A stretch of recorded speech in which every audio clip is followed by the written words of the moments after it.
Una de las grandes novedades que él anuncia, como tú nos has dicho, es la existencia de la esperanza después de la muerte. Y ellos creían que había un lugar de castigo donde va a acabar el rico y que estaba un lugar de paz que era el famoso seno de Abraham. En esta época de la inmediatez, de lo digital, de que no guardamos nada, todo es reciclable, todo es desechable, en fin. Bueno, ahí están unos huesos de hace 800 años que le dieron vida a una persona que supo hacer de la experiencia de Dios una experiencia para dar vida. Y creo que sigue siendo actual Francisco por una cosa, porque su mensaje es el evangelio mismo, ¿no? El evangelio que siempre es perenne, que siempre será actual. Una de las grandes virtudes de San Francisco, yo lo veo así, es haber vivido intensamente su vida. Lo vemos cuando comienza con su proceso de conversión. De hecho, el primer centenario que vivimos fue el de la conversión, ¿recuerdas? En 1206 lo festejamos aquí en el año 2006. Era Carballo, el padre Carballo, el ministro general, y a partir de ahí comienza esta celebración de centenarios. Antes de la muerte de Francisco, unos años antes de la muerte de Francisco, ya se estaba hablando de más de 5,000 frailes. Cuando eran 12 frailes, pues obviamente que todos podían vivir como vivió Francisco, pero ya con 5,000 era más difícil. Además que a la orden habían entrado ya frailes eruditos, estudiados. Y de una manera u otra, tratando de buscar una respuesta, pues Francisco en 1224 sube al Monte Albernia, donde es estigmatizado, donde es configurado con Cristo, que de una manera u otra baja reconciliado con él y con los frailes, porque regresa entre los frailes, ¿verdad? Eso es algo que, por ejemplo, en nuestra sociedad actual podríamos imitar de Francisco.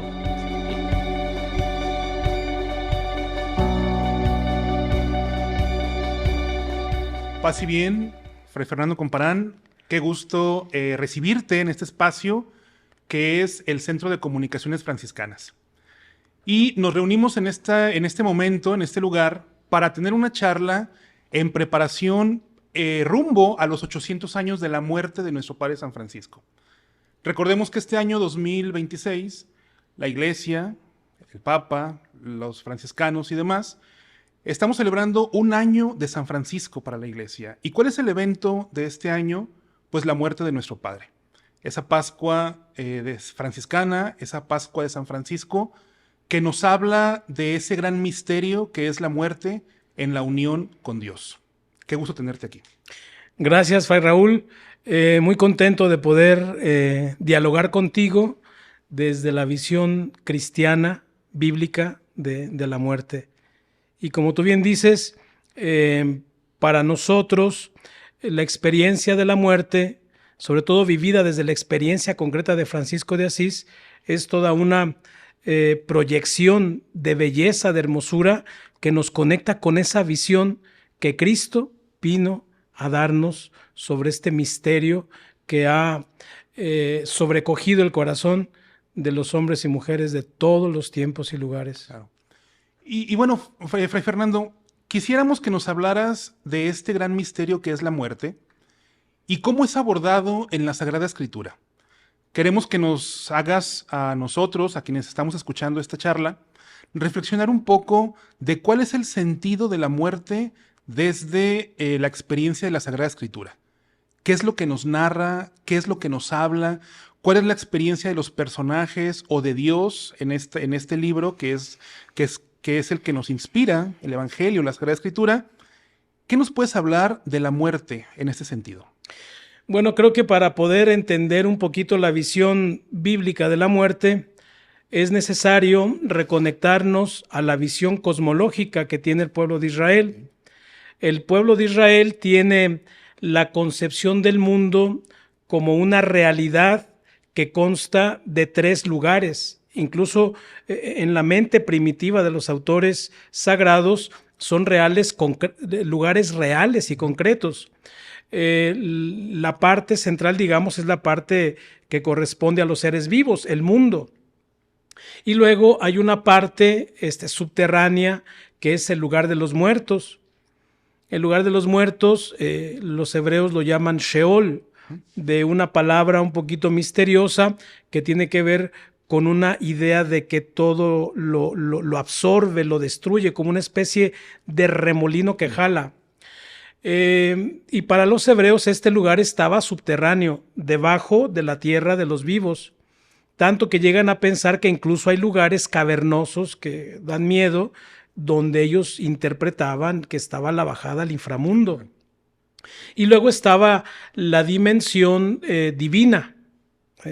Después, tradiciones tardías van asociando la lejanía de Dios de este mundo sensible terreno hasta el séptimo cielo. Tanto que incluso San Pablo, hablando de una persona que fue arrebatada en un éxtasis místico hasta el cuarto cielo, dice, yo no sé si en cuerpo o en espíritu, pero fue arrebatado. Y hay una tradición de que con el pecado del hombre, Dios se fue cada vez más alejando de la realidad humana, tanto que llegó al séptimo cielo. Y desde allí hasta acá, pues una serie de estratos que hacían incomunicable el misterio de Dios con el hombre, salvo estas mediaciones, ¿no? Que conocemos también por la Escritura. Uno de los grandes maestros, Rabí Akiva, un poco después de Jesús, decía a propósito de la discusión sobre la sacralidad del Cantar de los Cantares, decía que con el pecado del hombre Dios se fue alejando, pero cuando Dios le dio el Cantar de los Cantares a Israel, Dios rompió los cielos para bajar a entregar este libro, que es el libro del amor por excelencia. Y ya incluso aquí, en el Cantar de los Cantares, se hace alusión a la fuerza del amor equiparado a la fuerza de la muerte. Fuerte como la muerte es el amor y ardiente como el Sheol es la pasión, dice el Cantar de los Cantares. Entonces, con esta visión de estas tres dimensiones de la realidad conocida, los hebreos pensaban que cuando los seres humanos morían, bajaban a este inframundo donde estaban como larvas en una situación de un dormir. No tenían todavía, digamos, la madurez filosófica para entrar en diálogo con la vida después de la muerte. Claro.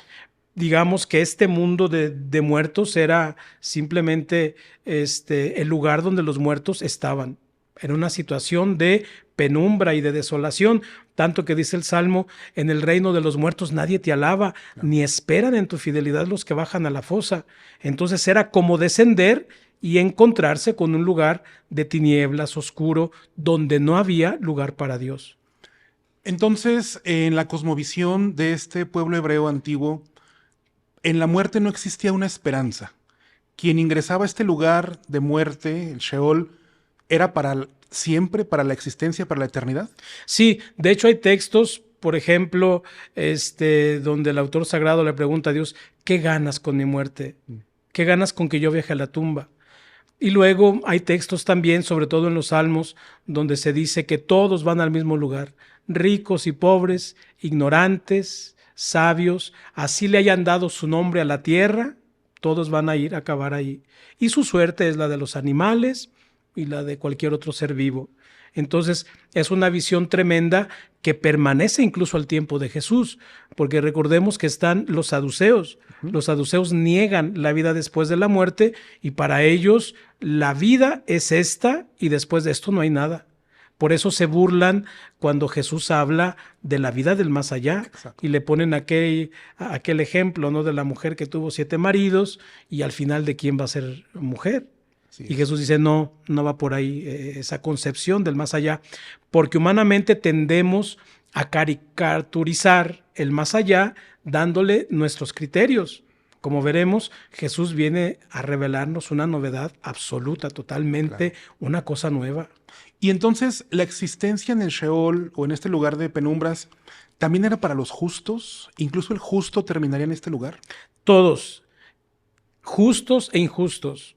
Luego va creciendo, sobre todo con la visión farisaica. Recordemos que los fariseos, los doctores de la ley, los escribas, surgen en el siglo VI antes de Cristo, durante el exilio en Babilonia. Al no tener templo, ni sacerdocio, ni nada, les queda nada más la Torá, la ley. Entonces comienzan a hacerse las copias, a transcribirse y empiezan estos hombres cultos a embeberse de la cultura bíblica. Ya después, para cualquier cuestión de jurisprudencia judaica, pues iban con los maestros de la ley, los que la conocían, los doctores de la ley. Entonces, a partir de aquí, con esta visión farisea de la ley, comienza a ir madurando el sentido de que después de esta vida tiene que haber una retribución, porque ¿cómo puede ser posible que tú que te esforzaste por cumplir los mandamientos, vas a acabar igual que el que fue un malandro? Claro. Y entonces empiezan un poquito a reflexionar. De hecho, son los fariseos los que sostienen la vida después de la muerte. Y al tiempo de los griegos, el siglo II antes de Cristo, con la dominación de Alejandro Magno, la filosofía griega, que ya empieza a madurar la cuestión de la inmortalidad del alma, empieza también a entrar en diálogo con la fe de Israel y se va poco a poco cuajando esta idea de que la muerte no es el final, pero todavía no hay una cuestión clara, digamos, de parte de Dios. Y con la irrupción de Jesús de Nazaret en el mundo, con este nacimiento de él, con esta maduración de su mensaje, con este anuncio que lleva a los hombres en su momento, una de las grandes novedades que él anuncia, como tú nos has dicho, es la existencia de la esperanza después de la muerte. Plantea a la muerte no como algo catastrófico y dramático como en el Antiguo Testamento, sino él le da una nueva interpretación. ¿Estoy en lo correcto? Sí, ya durante este periodo de la dominación griega, los 2 siglos anteriores a Cristo, comienza, como decíamos ahorita, a madurarse esta fe en la vida después de la muerte. Incluso cuando Jesús cuenta aquella parábola de el rico y Lázaro pobre, él toma las categorías que los fariseos tenían en mente para referirse al mundo del más allá. Y ellos creían que había un lugar de castigo donde va a acabar el rico y que estaba un lugar de paz que era el famoso seno de Abraham. Jesús en esta parábola está hablando en un lenguaje que los fariseos conocen, pero no es esa la revelación cristiana del más allá. Algo que se acerca mucho a lo que Jesús nos compartirá de Dios como mensaje de salvación es el Salmo 15. El Salmo 15 es la oración de un hombre que se siente gravemente atormentado, que siente que su vida está por terminar, pero le llega la intuición de que Dios lo ha amado. Y entonces dice, si Dios me ha amado, si me ha tratado como a un amante, no puede ser que me deje en la fosa.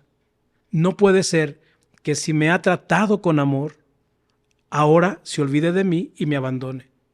Entonces dice el salmista, mi carne descansa serena, porque no me entregarás a la muerte, ni dejarás, el término hebreo es hasid, ni permitirás a tu hasid conocer la corrupción. Es uno de los salmos que viene en nuestra liturgia de las horas y lo rezamos en completas. La traducción dice, no dejarás a tu santo o a tu fiel conocer la corrupción del sepulcro. Sin embargo, la palabra hasid es literalmente tu amado.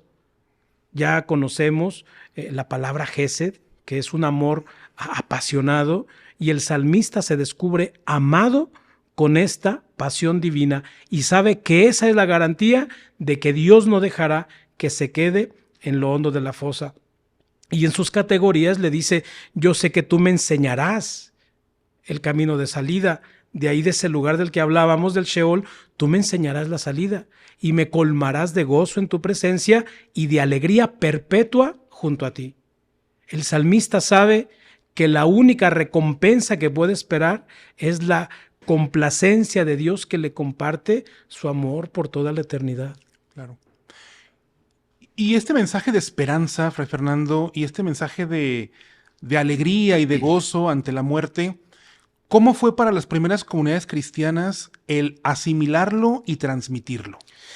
Yo creo que es aquí donde entra precisamente la revelación cristiana, porque sabemos que los evangelios son obras de teología que se escriben muy posterior al evento pascual de Cristo. En los años 40 más o menos, ¿no? El texto de Marcos, luego Mateo, luego Lucas, finalmente Juan al final del primer siglo, en torno más o menos se cree que al año 90.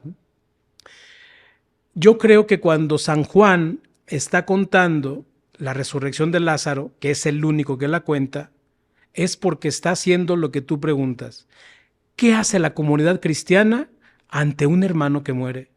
Y entonces, seguramente partimos del hecho, había un profesor en Tierra Santa que nos dio el Evangelio de San Juan, el padre Frederick Mans.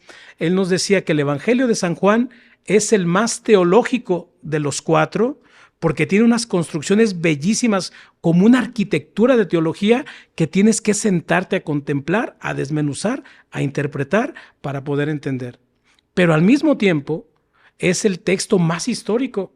Okay. Tanto que, por ejemplo, San Juan es el único que habla de la piscina probática, la piscina de los 5 pórticos. No había ninguna resonancia arqueológica e histórica y se pensaba que por este modo de construir teológico de San Juan era la alusión, por ejemplo, a la Torá, que tiene 5 libros, claro, y que el agua milagrosa era la ley de Israel, pero que era insuficiente para sanar al hombre en su dolor. Y puede que por allí vaya la interpretación teológica, pero en los años 40, 50, 60, que empezaron todas las excavaciones, se descubrió la piscina de los 5 pórticos.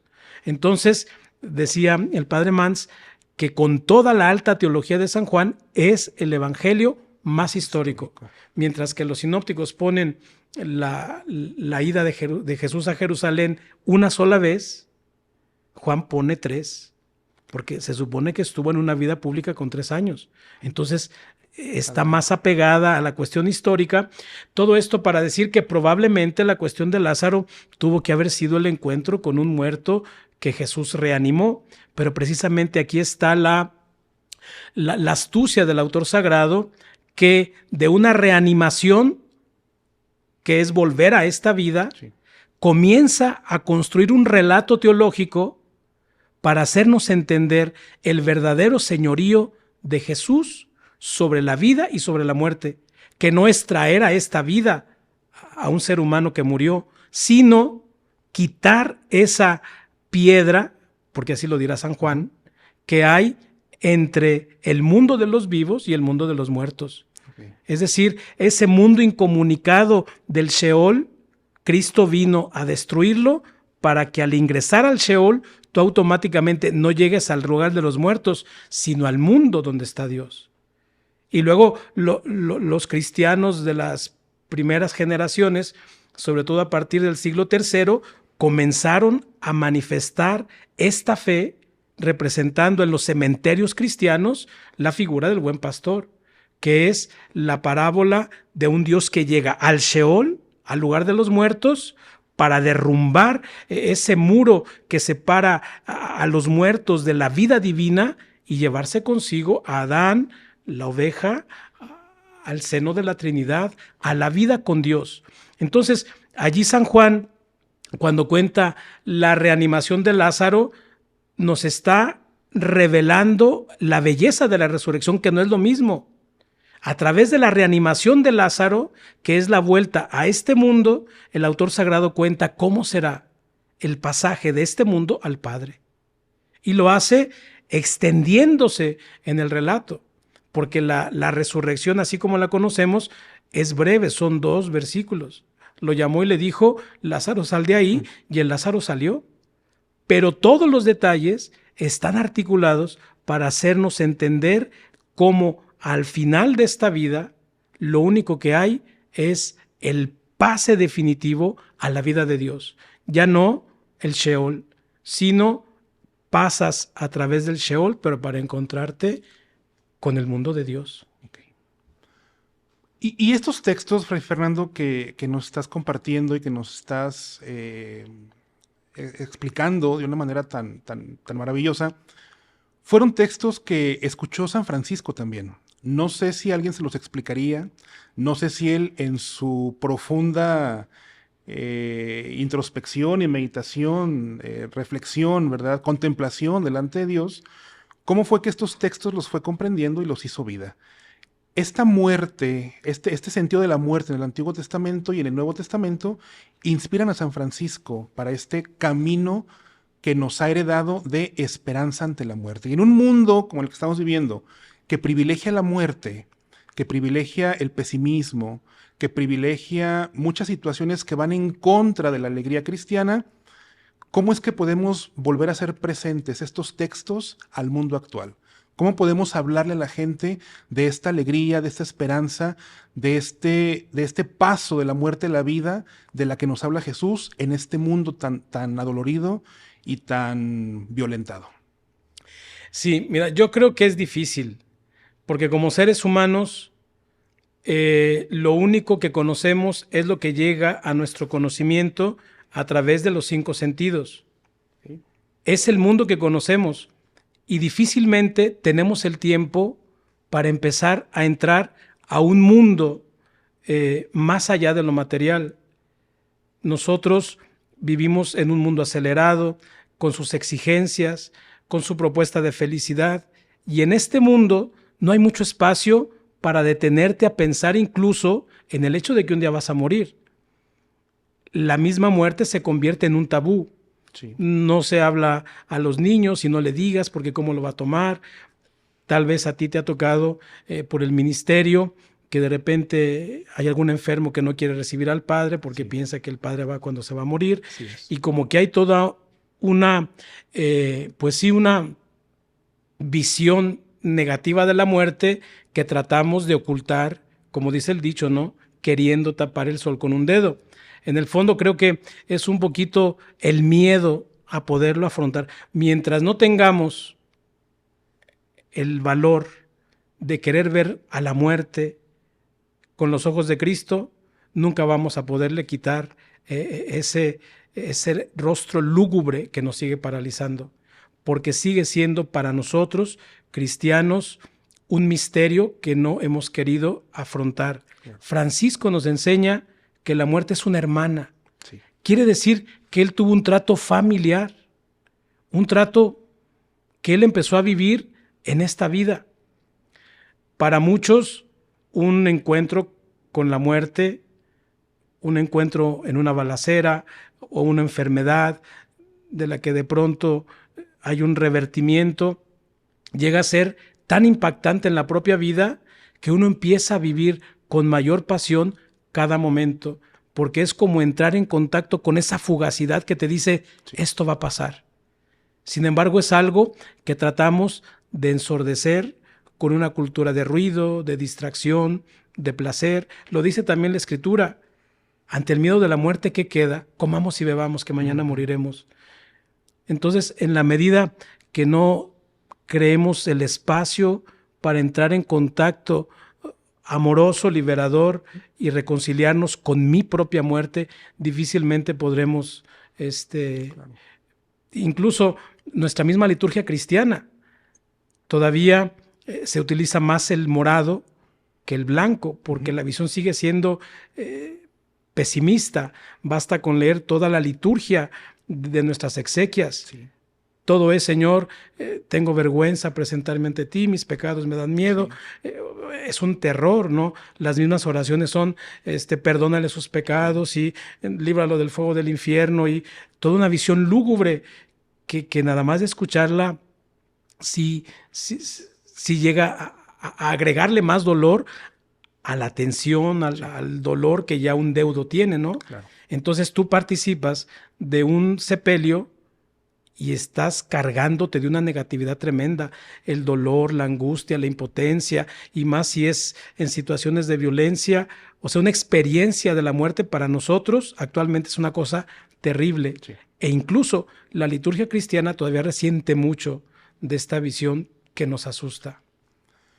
Fray Fernando, ha sido un gusto participar de esta charla para que las personas que siguen estas páginas franciscanas se vayan adentrando un poco más en estos centenarios franciscanos, en este último, preparando esta reflexión en torno a la muerte de nuestro Padre. ¿Algún mensaje que quieras decirle a las personas en torno a esta reflexión bíblica de la muerte? Jesús nos revela que cuando nuestro cuerpo humano fisiológico se canse de vivir, entraremos en la dimensión para la que fuimos creados. Vamos a encontrarnos, cerrando los ojos a este mundo, el Dios que nos ha creado, que ha soñado con nosotros desde toda la eternidad, que nos pensó, que nunca fue para Él suficiente que fuéramos un proyecto, que nos llamó a la existencia y que a partir de la vida humana que nos ha dado, nos hizo inmunes a la muerte con la muerte de su hijo. Francisco vivió de esta esperanza, muy al estilo de San Pablo, que dice: y mientras vivo en esta carne mortal, vivo en la fe del Hijo de Dios que me amó y se entregó por mí. Y si me ha amado hasta entregarse por mí, yo sé que eso es garantía de que no permitirá que yo muera y que permanezca en la fosa para siempre. Muchas gracias, Fray Fernando, por compartirnos esta reflexión, por darnos esta visión del Antiguo Testamento, del Nuevo Testamento y de la experiencia franciscana de la muerte. Dios te pague. Paz y bien. Paz y bien, gracias, Raúl. Vamos ahora a escuchar, a ver, una cápsula. Este año los restos de San Francisco se han expuesto en Asís. Vamos a ir a una cápsula donde nos van a hablar el testimonio de los frailes de esta provincia que fueron a visitarlos. Y continuamos todavía con Fray Alan Estrada. Así bien, un saludo fraterno a todos los hermanos de nuestra provincia, de los santos Francisco y Santiago en México. Nos hemos reunido en este día en Asís, gran número, gran parte de los hermanos que vivimos aquí en Italia y los que viven en España, para en retiro espiritual reflexionar sobre nuestra vida, sobre nuestra vocación. Hemos celebrado la Eucaristía esta mañana en la Porciúncula y dentro de unos momentos en peregrinación nos dirigimos aquí a la Basílica de San Francisco para contemplar los restos mortales, para orar ante el cuerpo de nuestro Padre San Francisco.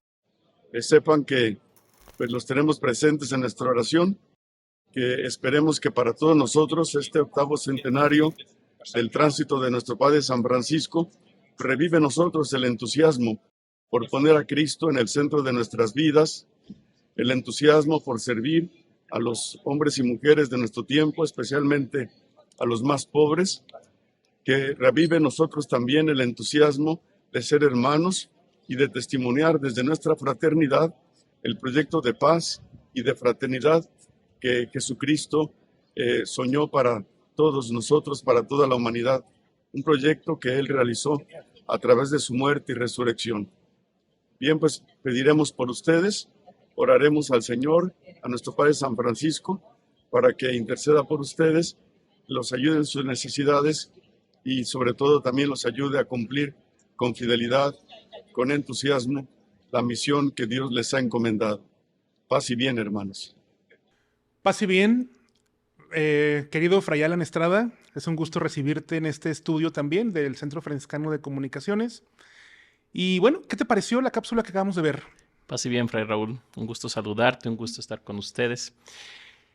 Es un evento único, estar ante los restos del seráfico Padre San Francisco, después de 800 años que no estaban a la exposición, a la veneración pública, y después de que este cuerpo tan martirizado por la enfermedad, tan martirizado por la austeridad, expuesto a la veneración de los fieles, creo que es un gran mensaje para todos nosotros, ¿no? Como un cuerpo se va desgastando como si fuera una semilla, como dice el Evangelio según San Juan. Si el grano de trigo no se rompe, no muere, no puede dar fruto. Y creo que el cuerpo de Francisco mismo en sí, sigue dando frutos de vida y de vida eterna, para la vida eterna. Leía una reflexión en torno a este evento de la exposición del osario de San Francisco del Relicario, y decía la autora que en esta época de la inmediatez, de lo digital, de que no guardamos nada, todo es reciclable, todo es desechable, en fin, bueno, ahí están unos huesos de hace 800 años que le dieron vida a una persona que supo hacer de la experiencia de Dios una experiencia para dar vida. Y este año, Fray Alan, estamos festejando el año de San Francisco en la iglesia, estamos festejando su Pascua, su muerte, ese momento en el cual su vida terrena termina, pero comienza su gran herencia espiritual, que después de 800 años seguimos viviendo. ¿Qué nos puedes decir tú en torno a estos acontecimientos de la muerte de San Francisco? Cada vez que hubo un centenario, cada vez que ha habido un centenario de los diferentes momentos, de las diferentes etapas de la vida del Padre San Francisco, especialmente del centenario de su muerte, hace 100 años también, ¿verdad? 1926, hubo un redescubrir la imagen de Francisco. Una imagen de Francisco que todavía sigue hablando a este mundo, que como bien has descrito, ¿no? Un mundo donde lo desechable, lo inmediato, lo digital, lo virtual. Es sorprendente ver que todavía este hombre de hace 800 años, como hace 100 años y como hace 200 años, y así podríamos ir recorriendo centenario tras centenario, sigue hablando, sigue siendo actual. Y creo que sigue siendo actual Francisco por una cosa, porque su mensaje es el Evangelio mismo, ¿no? El Evangelio que siempre es perenne, que siempre será actual, porque es Cristo mismo, ¿verdad? El mensaje de Francisco.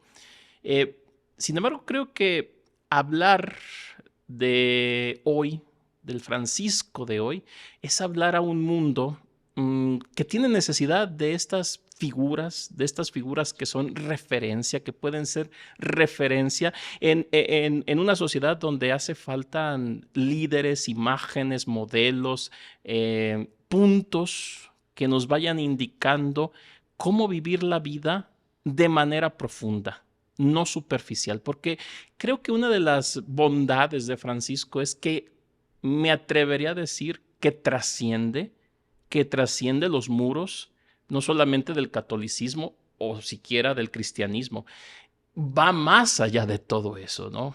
Todos estos centenarios que comenzaron a celebrarse de manera intensa, comienzan, por ejemplo, con el recuerdo del encuentro entre Francisco y el sultán en plena Quinta Cruzada, 1219 más o menos, en Damieta, cerca de Egipto, y hubo todo en un encuentro interreligioso en un mundo musulmán, a veces mal comprendido por el occidente, también ellos que no comprenden el occidente, nosotros no comprendemos el oriente. Pero la figura de Francisco es un punto que une, es un punto, como dije, es un punto que nos puede ayudar a no vivir una vida de manera superficial, sino todo lo contrario, una vida profunda, una vida que se desgasta por el bien de los demás, y creo que ese es el mensaje más importante de Francisco, ¿no? Una vida que se desgasta por el bien de los demás, me atrevería a decir incluso aún más allá y fuera de las fronteras del cristianismo.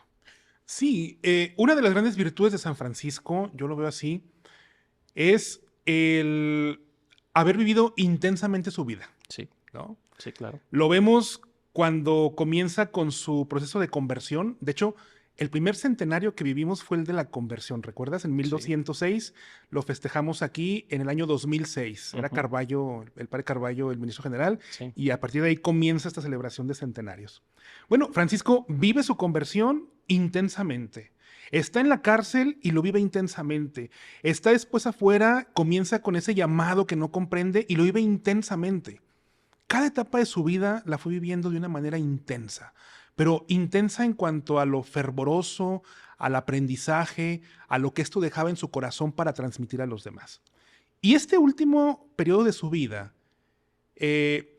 tú nos has compartido artículos donde nos hablas, por ejemplo, de este sentimiento intenso que él tenía de fracaso, de abandono, y que va purificando poco a poco eso hasta terminar por llamar al fracaso y a la muerte hermanos, ¿verdad? A la muerte sobre todo, hermanas. Sí. Una reconciliación con la vida antes de la muerte.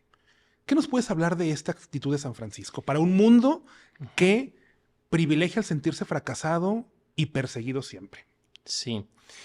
Mira, a mí me gustó mucho una reflexión de un fraile franciscano capuchino italiano, Pietro Maranesi, donde él, usando la etimología de dos palabras que usamos muy comúnmente para hablar de fracaso y no fracaso, sus sinónimos serían ilusión y desilusión. La etimología es muy interesante de estas dos palabras. Es in ludere de ludere, que significa entrar en el juego, estar fuera del juego, ¿no? De ahí viene, por ejemplo, la palabra lúdico, ¿verdad? Del juego. Él, cuando habla de la conversión de Francisco, haciendo un poquito de historia rápida de esto, ¿verdad? Él dice que cuando Francisco se convierte, él entra en el juego del evangelio. Y como cualquier juego, tiene sus reglas y son reglas bastante lógicas. Por más simple que sea el juego, son reglas bastante lógicas. Por ejemplo, el gran encuentro que tuvo Francisco con el evangelio lo hizo a través de los leprosos. No del leproso, de los leprosos. Él mismo en su testamento dice, me condujo entre ellos y practiqué misericordia. Y así como tú dices, esa vida que se vivió intensamente, desde ese momento Francisco vivió de una manera apasionada lo que el Señor le reveló. ¿Por qué? Porque era entrar en una lógica de un juego, del juego del evangelio, que se presentaba con toda su belleza, que se presentaba con toda su gracia, que se presentaba incluso dulcemente, va a decir Francisco, ¿no? A mí me sorprende que la conversión de Francisco no fue simplemente que un muchacho que dejó de ser fiestero, que dejó de andar cantando al amor y a la dama querida, etcétera. No, porque Francisco no dejó de ser fiestero, ¿verdad? No dejó de cantar, no dejó de alegrarse. A sus frailes les llamaba los caballeros de la mesa redonda, personificó la pobreza como su dama, como su señora, ¿no? No solamente fue eso. Francisco, cuando se convierte, yo podría decir que tuvo 3 niveles la conversión de Francisco. Un nivel existencial, es decir, deja de ser autorreferente. Se da cuenta que más allá de sus narices hay gente que está sufriendo y que lo necesita. Obviamente que moral, porque hay un cambio de vida, ¿verdad? Que él lo describe como el hacer penitencia. Pero yo diría que, y tal vez aquí está la diferencia, me atrevo a decirlo, entre muchos otros santos. Francisco también tuvo un cambio social. Porque no solamente fue un buen muchacho que bajaba la pendiente del monte sobre la que está sentada Asís y le llevaba un poco de pan a los leprosos y curaba sus heridas en los lazaretos, en los leprosarios. Eso lo hacían otros también, ¿no? Había estas famosas cofradías que ayudaban a los leprosos en estos lugares de atención médica. Francisco se hace un marginal yendo a vivir en el valle que está a las faldas de la ciudad de Asís, donde era el lugar de los bandidos, de los ladrones, de los pordioseros, de los miserables y de los leprosos, obviamente. Sin privilegios. Sin privilegios. Es como si hoy dijéramos, ¿no? Haciendo un poquito de historia medieval, es el inicio de lo que después vendrán de los derechos humanos, del bienestar, de la ciudadanía, de la idea de ciudadano. Pero ¿quién era ciudadano? El que vivía dentro de las murallas. Todos los demás que no vivían dentro de las murallas, pues eran, en las guerras, por ejemplo, eran las carnes de cañón, ¿no? Eran los primeros que asesinaban, eran los primeros que no tenían derecho a ser atendidos, que no tenían derecho a ser curados, etc. Francisco quiso ser uno como ellos. Sale de las murallas de su ciudad. Se va a vivir en una capilla que está fuera de la ciudad y vive como un pordiosero, como un bandido, como un marginal de la sociedad, ¿verdad? Entonces, esta intensidad, esta entrada en un juego que a lo mejor para nosotros nos pareciera un poco, diríamos, exagerado, hace que su vida se viva de manera intensa, ¿no? Y hay una frase que me llamó mucho la atención de un fraile que nos dio una conferencia y nos decía, se muere como se vive. Francisco, a lo largo de este caminar, de esta aventura o de este juego evangélico, llega un momento en el que se desilusiona. O sea, las reglas ya no eran tan lógicas, el juego ya no parecía tan fácil, el evangelio le costó a los frailes. Según las biografías, antes de la muerte de Francisco, unos años antes de la muerte de Francisco, ya se estaba hablando de más de 5,000 frailes. Cuando eran 12 frailes, pues obviamente que todos podían vivir como vivió Francisco, pero ya con 5,000 era más difícil. Además que a la orden habían entrado ya frailes eruditos, estudiados, que pedían una mejor organización, tinte monacal. Francisco siempre se opuso a eso porque él descubría en el evangelio, en la radicalidad del evangelio, el carisma y el llamado. Entonces, eso hizo que de una manera u otra un Francisco enojado, frustrado, que la leyenda de Perusa o la compilación de Asís describe como una gravísima tentación, no una grave tentación, sino una gravísima tentación, hizo que Francisco poco a poco comenzara a alejarse de los frailes. Esa es la gravísima tentación, ¿verdad? que Francisco poco a poco se fuera alejando de los frailes. ¿Por qué? Porque le molestaba. Le molestaba que no quisieran vivir lo que él era consciente que había recibido del Señor. Y de una manera u otra, tratando de buscar una respuesta, pues Francisco en 1224 sube al Monte Albernia, donde es estigmatizado, donde es configurado con Cristo, que de una manera u otra baja reconciliado con él y con los frailes, porque regresa entre los frailes, ¿verdad? Eso es algo que, por ejemplo, en nuestra sociedad actual podríamos imitar de Francisco. Porque hoy ante los problemas, ante las crisis, por ejemplo, una crisis matrimonial o, por ejemplo, una crisis, no sé, de algún joven que no sabe si lo que está estudiando sea lo correcto, la carrera, lo más sencillo, lo más fácil es esto, ¿no? Aquí terminó todo y vámonos. Francisco tuvo también esa tentación, vámonos de aquí.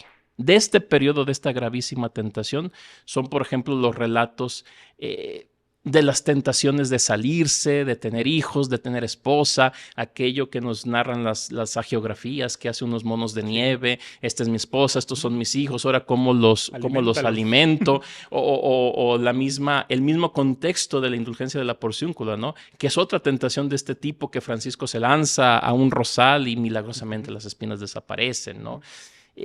Francisco también vivió esta tentación de decir, aquí terminó todo, yo mejor me retiro, me caso, lo que sea, pero Francisco decide seguir con los frailes. Pero atención, sigue con los frailes, no amargado, no triste, no enojado, sino reconciliado. Así es. En la carta a un ministro, Francisco le dirá a este ministro, ¿no?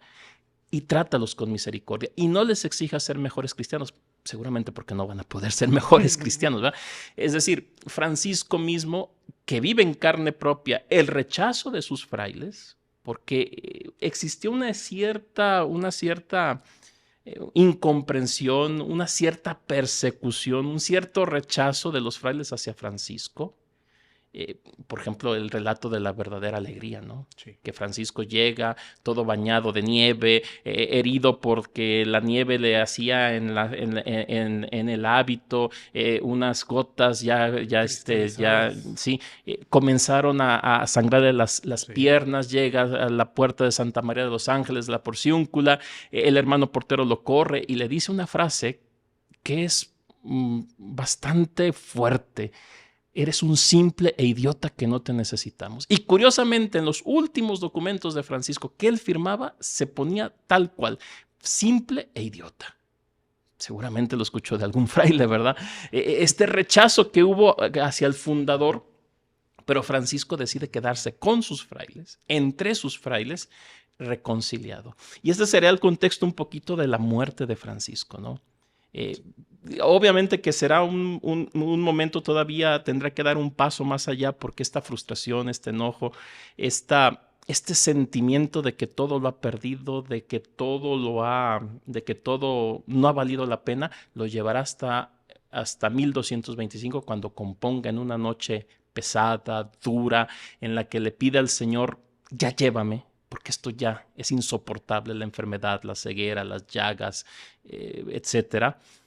Compone el Cántico de las Criaturas. Cuando Francisco ya no es capaz de soportar ni siquiera el reflejo, el resplandor del fuego, Francisco compone un cántico alabando a Dios por las criaturas. Y es la manera en que Francisco se prepara a morir. Es la manera en que Francisco se prepara a morir. Hace un momento, Fray Fernando Comparán nos hablaba que una sociedad que no está preparada para hablar de la muerte, ¿verdad? Y este creo que sería otro ejemplo de Francisco. Porque es un santo que se prepara a la muerte no en el recogimiento, no en la oración, sino cantando. Sus biógrafos nos dicen que día y noche le pedía a sus frailes que le cantaran el Cántico de las Criaturas. Y esto fue un escándalo. Fray Elías, que en ese entonces era su vicario general, le dice, padre, prepárate a morir de otra manera. Porque puedes escandalizar a la gente que está escuchando, que te están cantando. Y Francisco le dice, déjame porque yo estoy tan unido al Señor que sé que lo tengo que alabar de esta manera. Fray Alan, ¿y esta pasión de Francisco por vivir y después por prepararse para morir, lleva también a inspirar a la orden franciscana en una tradición en donde la muerte es algo central en las prácticas de los frailes. Sí. ¿Qué ejemplo nos puedes dar de esto? Mira, antes de hablar de las prácticas de la tradición franciscana en cuanto a la muerte, tengo que hacer una comparación de dos relatos que en sí, a simple vista, pueden estar contrapuestos, pero que en la tradición franciscana se han unido y que me parece que son bastante interesantes desde el punto de vista histórico. La leyenda de Perusa, mejor conocida como la compilación de Asís, narra dos momentos en dos espacios la muerte de Francisco. Y la narra como la muerte de un hombre cristiano. Me explico. Un Francisco que cuando regresa a su ciudad, después de intentar que su problema de los ojos en la ciudad de Siena tenga un remedio, no tiene ningún remedio porque ya estaba muy mal, regresa, va al Palacio del Obispo. Un lugar cómodo, confortable, y que podría chocar un poquito con la idea de la austeridad, ¿verdad? Y de la penitencia franciscana. De allí, él pide, y seguramente se impone, regresar a la Porciúncula. Pero Francisco, según esta hagiografía, necesita, como todo ser humano, la compañía de sus amigos. ¿Qué es lo que hace Francisco? Pide que le estén cantando el Cántico de las Criaturas, día, noche, y pide que le escriban una carta a una amiga romana, una mujer noble de Roma llamada Jacoba, que Francisco le llamaba Fray Jacoba, de Sette Soli, una mujer noble. Pide que le escriban una carta pidiéndole que venga a Asís porque está por morir y que le traiga unos dulces y otras cosas para su muerte, ¿no? Milagrosamente, la mujer llega antes de que la carta sea mandada y le prepara los dulces que Francisco no pudo comer por la debilidad de su estómago. Muere rodeado de su amiga, muere rodeado de sus frailes y muere cantando. En cambio, en las hagiografías oficiales, por así decirlo, ¿no? Por ejemplo, la de San Buenaventura, la Leyenda Mayor o Tomás de Celano, Francisco es presentado como la muerte de un santo. Sí. O sea, Francisco, en cuanto llega a la Porciúncula, es desnudado, es acostado en la tierra. ¿Por qué? Porque San Buenaventura dice, se va a enfrentar al enemigo, como si fuera un mártir, ¿no? Que se lanza al estadio. Me recuerda mucho la pasión de la Santa Felicitas y Perpetua, ¿no? Que antes, una noche antes de que entablen su combate, que las llevará al martirio, una de ellas tiene un sueño donde es desnudada totalmente y se enfrenta con un demonio, ¿verdad? Francisco dice Buenaventura que es desnudado precisamente para eso, porque va a enfrentar el último tramo de su vida y tiene que enfrentar al enemigo. Y luego pide que se le lea el Evangelio según San Juan a partir del capítulo 13, ¿no? La última cena y toda la pasión del Señor. Sí. Y luego él mismo que canta el Salmo de Profundis, es decir, un santo como todo el mundo se lo hubiera esperado, ¿no? Que litúrgicamente se va preparando para su muerte. Entonces, estos dos elementos o estas dos visiones de muerte o del tránsito de Francisco han influido bastante en la misma visión franciscana de la muerte, ¿no? Por un lado, está la bonita tradición del 3 de octubre por la tarde de que en todo convento franciscano e incluso en algunas iglesias y parroquias dedicadas a San Francisco se celebra el famoso tránsito de San Francisco, ¿no? Con una imagen de San Francisco yacente, donde después de la procesión que se hace, regalan estos famosos dulces de Fray Jacoba, ¿no? Pero también es bonito ver cómo, especialmente entre los hermanos de la Orden Franciscana Seglar, cuando mueren, son acostados en la tierra, como su padre San Francisco, con un ladrillo como almohada, porque así murió su padre San Francisco, ¿verdad? Antiguamente creo que también los frailes tenían esa bonita tradición que después de la muerte el fraile era acostado también en la tierra para emular un poquito la muerte de San Francisco de esta manera. Yo tuve la bonita experiencia de conocer a un fraile, de los frailes viejos de la provincia, ¿verdad? Fray Ezequiel Torres, que cuando estaba a punto de morir, él dijo, no quiero un cajón elegante, un cajón sin nada, sin ningún adorno, sin nada, porque soy fraile y porque así fue enterrado San Francisco, ¿verdad? Entonces, como que la austeridad, pero a la vez el prepararse de manera serena, tranquila, me atrevería a decir hasta alegre a la muerte, es una tradición que San Francisco nos ha heredado a nosotros. Y no se diga otra cosa. Por ejemplo, los mismos frailes no le tenían miedo a la muerte porque de alguna manera u otra la muerte formaba parte de nuestra vida, ¿no? En todo convento, especialmente los conventos antiguos, en los conventos grandes, existe la famosa sala de profundis, ¿no? Sí. Donde están enterrados los restos de los frailes que han vivido en las provincias, en los conventos, etc. Antiguamente, antes de que existieran las fotografías, pues había los cuadros que recordaban a estos frailes. Había también unos cuadros que eran los mementos mori. El memento mori. Que claro, recordaba al religioso al observarlo que iba a morir algún día. Claro, el memento mori.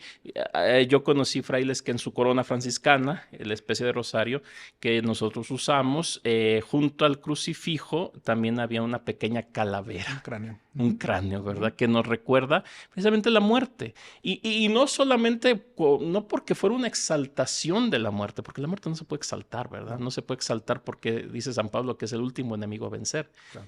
Más bien la muerte tomada con la serenidad que se debe tomar, ¿verdad?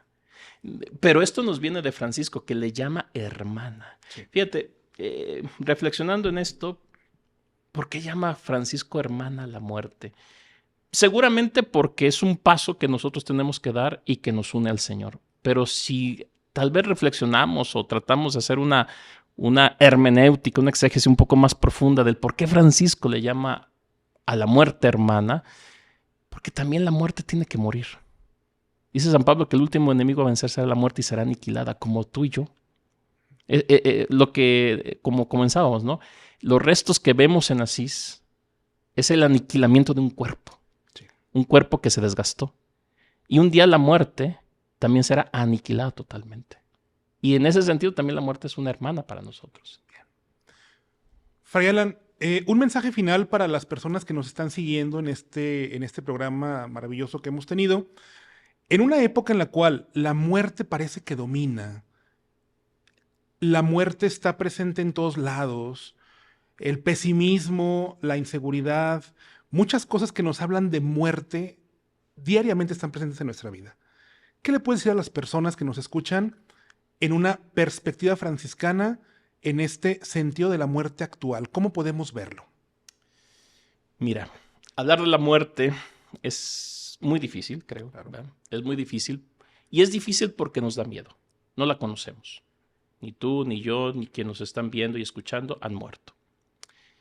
Y es aquí donde entra, creo, no solamente nuestra fe como cristianos, de saber que después de la muerte, y que la misma muerte no es la última palabra para nosotros. La última palabra siempre será la vida. Claro. La vida con V mayúscula, ¿no? O sea, la vida que es Cristo. Saber que la muerte es un tránsito.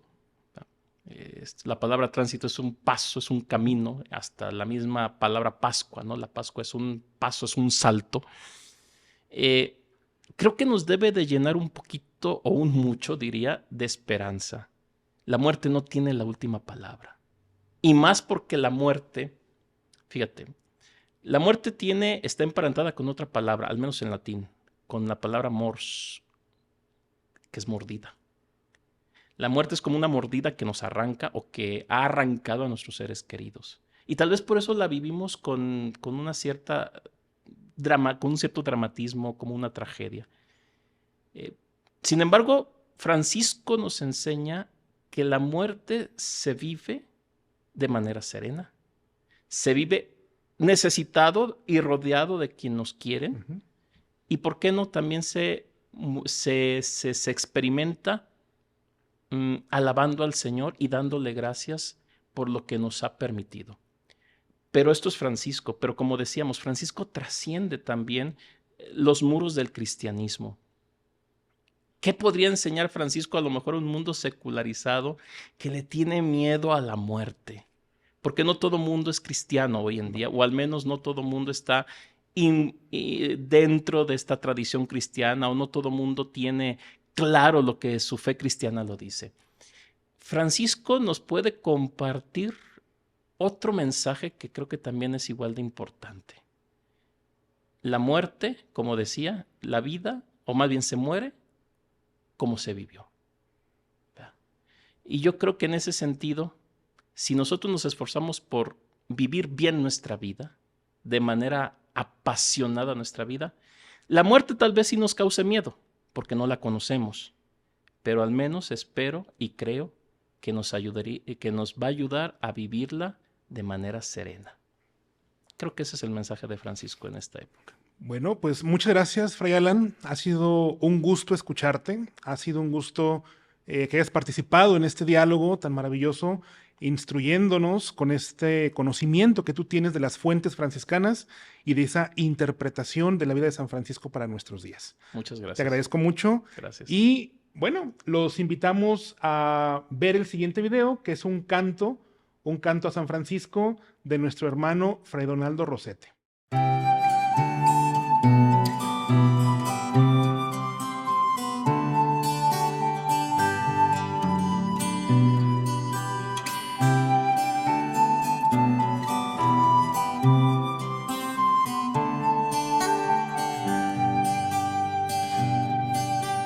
Hombre de cordón anudado, mirada profunda, descalzo, las huellas del crucificado, desea seguir, hermano,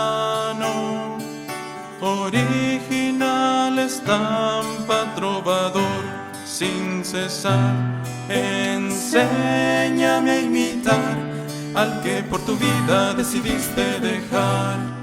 Francisco de Asís, pobre hombrecillo de Asís, que llora porque no es amado el amor. Pobre hombrecillo de Asís, que llora porque no es amado el amor. Hombre sin moral, capilla larga, voz sin glosa, felicidad. ¿Dónde iremos, Francisco, a predicar? Me respondes, no lo sé, da vueltas, el Señor nos lo dirá. Pobre hombrecillo de Asís, que llora porque no es amado el amor.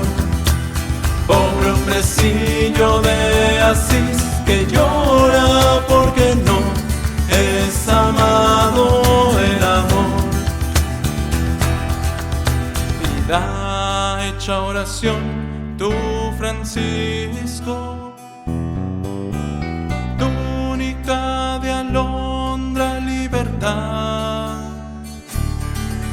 vivir el evangelio hasta el final.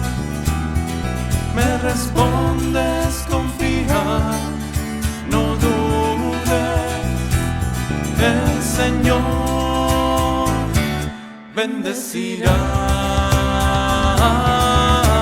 Pobre hombrecillo de Asís, que llora porque no es amado el amor.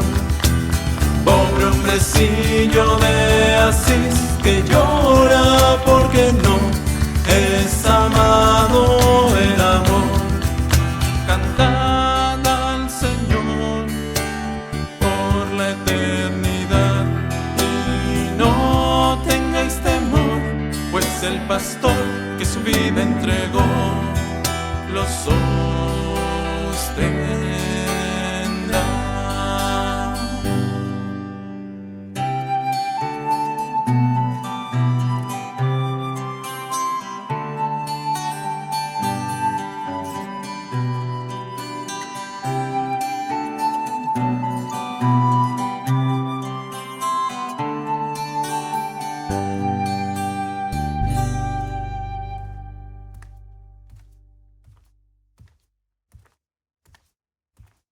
Muchas gracias por seguirnos en esta transmisión. Les invitamos a que sigan atentos a los demás programas que tendremos durante este año de San Francisco, animándolos a conocer más de nuestra espiritualidad y de la gran figura de nuestro Padre. Paz y bien.